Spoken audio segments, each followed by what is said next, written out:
Sarah worked at a tiny phone repair shop in downtown, barely making enough to cover her rent and her daughter's medical bills. Her small business was struggling, with only 2 customers that week.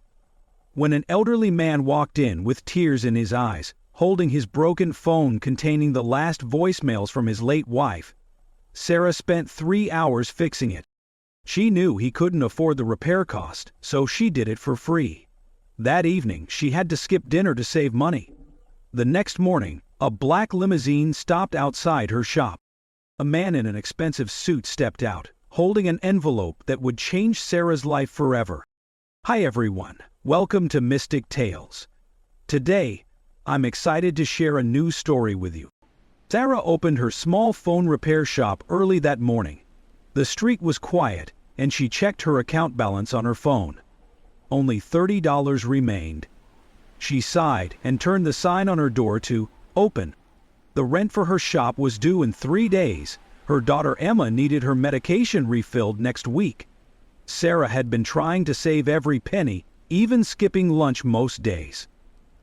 In the back of the local drugstore, Emma located what she needed from her attic. Maybe today will be different, Sarah said to herself, organizing her tools on the workbench. By noon, only 1 customer had come in for a screen protector. Sarah sat at her desk, looking through unpaid bills. The bell above the door chimed. An elderly man walked in slowly, his hands shaking as he held an old flip phone. "Can someone help me with this phone?" the man asked. His voice trembled. Sarah stood up and guided him to a chair. "Please sit down. I'm Sarah. What seems to be the problem?" The man's eyes were red. "My name is Robert. This phone, it won't turn on anymore. My wife Mary, she passed away last month. Her voice messages are in here. It's all I have left of her voice." Sarah carefully took the phone. The battery was completely dead, and the charging port was damaged. This would take hours to fix. "How much will it cost?" Robert asked, pulling out a worn wallet. Sarah noticed his shabby coat and scuffed shoes. She saw him counting $1 bills with trembling fingers. "Let me take a look first," Sarah said. She opened the phone carefully. The internal components needed cleaning, and the battery needed replacement. Robert sat quietly, watching her work. "Mary and I were married for 42 years. Every night when I came home from work, she left me a voice message telling me she loved me. Even after all those years." Sarah worked meticulously, cleaning each component. She had a spare battery that would fit. After 3 hours of careful repair, the phone powered on. Robert's eyes lit up when he heard the message notification sound. "How much do I owe you?" Robert asked, reaching for his wallet again. Sarah smiled. "No charge today. Just promise to keep those memories safe." Robert's eyes filled with tears. "But you spent so much time." "Sometimes things are worth more than money," Sarah said. After Robert left, Sarah counted her remaining cash. $22 now. She turned off the shop's heating to save on electricity. As the sun set, she locked up the shop, wondering how she would manage the rent payment. That night, she made a simple dinner for Emma, saving the larger portion for her daughter. As she lay in bed, Sarah didn't regret her decision. Some things, she thought, really were worth more than money. The next morning, Sarah arrived at her shop earlier than usual. She needed to catch up on paperwork before opening. The street was quiet, except for the occasional passing car. At exactly 9 o'clock, a black limousine pulled up outside her shop. Sarah looked up from her desk, confused. A tall man in a dark suit stepped out and walked toward her door. "Are you Sarah?" the man asked as he entered. "Yes, that's me," Sarah replied, standing up. "My name is Michael. I am Robert's son. He told me about what you did for him yesterday." Sarah remembered the elderly man in his phone. "Oh, it was nothing special. I just wanted to help." Michael walked closer to her desk. "It was special to my father. Those voice messages mean everything to him. I've been trying to get him to move in with me since Mom passed away, but he refuses to leave their old house." Sarah listened as Michael continued.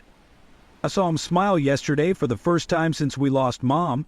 He called me last night and played me one of her messages. Do you know how long it's been since I heard my mother's voice? Longer than I can ever return. Sarah noticed Michael's eyes getting wet. He pulled out an envelope from his suit pocket. I own a chain of electronics stores in the city. We're opening a new branch next month. I've been looking for someone to manage our repair department. Someone who understands that phones and computers can hold more than just data. Sarah's heart began to beat faster. The position pays $70,000 a year with full health benefits, Michael said. After seeing how you helped my father, I know you're the right person for this job. Sarah sat down slowly. I don't know what to say. Say yes, Michael smiled. We need people like you who understand that kindness matters in business too. Sarah thought about Emma's medical bills, about her struggling shop. Yes, she said quietly. Thank you. One more thing, Michael added. The job starts next week, but I'd like to hire your services today. We have hundreds of old phones in our warehouse that need repair. We donate them to senior centers. Would you be interested in helping with that? Sarah nodded, trying to hold back tears. Of course. I'll have them delivered this afternoon. Standard repair rates apply, Michael said. I believe in paying for good work. As Michael left, Sarah sat at her desk, stunned by how life could change so quickly. She picked up her phone to call Emma. Today she would have good news to share. That afternoon, a delivery truck arrived at Sarah's shop. 2 workers carefully brought in boxes of old phones. Sarah cleared space on her workbenches, organizing her tools methodically. Mom, can I help sort them? Emma asked, having come to the shop after school. Sarah smiled at her daughter. Sure, honey. Put the ones that turn on in this box. And the completely dead ones over there. Emma picked up a phone. Like the one you fixed for that nice old man? Yes, just like that one, Sarah replied, showing Emma how to check the batteries. The bell chimed and Robert walked in. He looked different today, standing straighter, his eyes brighter. Sarah, I had to come thank you again, Robert said. I listened to all of Mary's messages last night, each one of them. Sarah paused her work. How are you feeling today, Robert? Better than I have in weeks. Michael told me about offering you the job. That boy, always looking out for people. Just like his mother. Emma walked over. Did you really love your wife enough to save all her messages? She asked. Emma, Sarah started, but Robert raised his hand. It's okay, Robert said. Yes, I did. Sometimes the smallest things become our biggest treasures. Sarah watched as Robert showed Emma his phone, playing one of the messages. Her daughter's eyes widened at hearing Mary's gentle voice, saying, Hello, my love. Just calling to remind you to take your medicine. I love you. The afternoon passed quickly as they worked. Sarah repaired phones while Emma and Robert sorted them, sharing stories. Robert told them about his 42 years running a small bookstore with Mary. She would have liked you both, Robert said. She always said kindness comes back in unexpected ways. By evening, Sarah had fixed 20 phones. Each one would go to someone who needed it. She thought about her new job starting next week, about being able to afford Emma's medicine without worry. She set the phone down, then stood back to consider. Will you visit us at the new store? Sarah asked Robert as he prepared to leave. Every week, Robert smiled. Someone needs to make sure you're not giving away free repairs to everyone. After Robert left, Emma hugged Sarah. Mom, I'm proud of you. Sarah held her daughter close. Sometimes being kind is the smartest business decision you can make. That night, Sarah updated her shop's sign. Below phone repairs, she added every device has a story. A week later, Sarah stood in her new workspace at Michael's electronics store.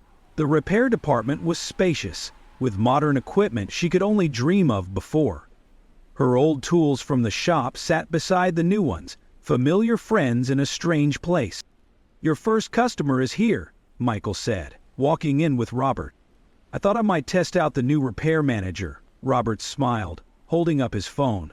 The screen is getting dim. Sarah gestured to the chair beside her workbench. "Have a seat in my new office." As she worked on the phone, other employees stopped by to introduce themselves. Each one had heard the story of how she got the job. "The senior center called," Michael said, returning with coffee for everyone. They received the first batch of repaired phones. 3 people cried when they could finally call their grandchildren. Sarah adjusted the screen brightness on Robert's phone. "Sometimes a phone is the only connection people have to their loved ones. That's why I want you to train our repair team," Michael said. "Teach them what you taught me about caring for customers." Sarah looked up. "You want me to train others? You'll be head of the repair department. These people need to learn from someone who understands both technical skills and human connection." A young technician named David approached Sarah's bench. "Can you show me how you clean the internal components, the way you did with Robert's phone?" "Pull up a chair," Sarah said. "First rule, treat every device like it holds someone's most precious memories." Grady grabbed the first fruit fly from a slice of bagel Sarah had left to eat. Throughout the day, Sarah worked with her new team. She showed them how to handle repairs with care, how to listen to customers' stories, how to understand that sometimes they were fixing more than just phones. Robert stayed, watching Sarah teach. "Mary would have loved seeing this," he said quietly to Michael. "Your mother always said one act of kindness could change everything." Oh," Michael said, appearing surprised when Sarah handed him a cloud. "That's why I'm expanding the Senior Center program," Michael replied. "Sarah will oversee free repairs for seniors who can't afford them. We'll cover the costs." Sarah overheard them and smiled. Her small act of kindness hadn't just changed her life, it was going to help change others' lives too. At closing time, Emma arrived from school. "Mom, how was your first day?" "Perfect," Sarah said, hugging her daughter. "Want to learn how to fix a phone?" 3 months later, Sarah sat in her office, reviewing the repair department's monthly reports. The Senior Center program had helped over 200 elderly people stay connected with their families. "Sarah, do you have a minute?" Michael asked, entering her office. "Of course," Sarah replied, setting down her papers. "The board reviewed your department's performance. Customer satisfaction is up 80%.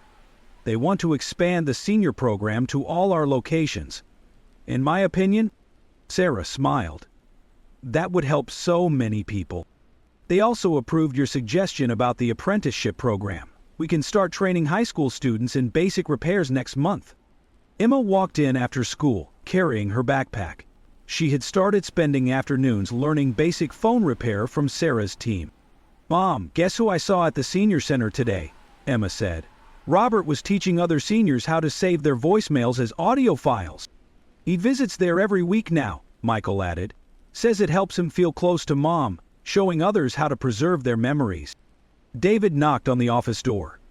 "Sarah, could you help me with something?" An elderly woman brought in her late husband's old phone.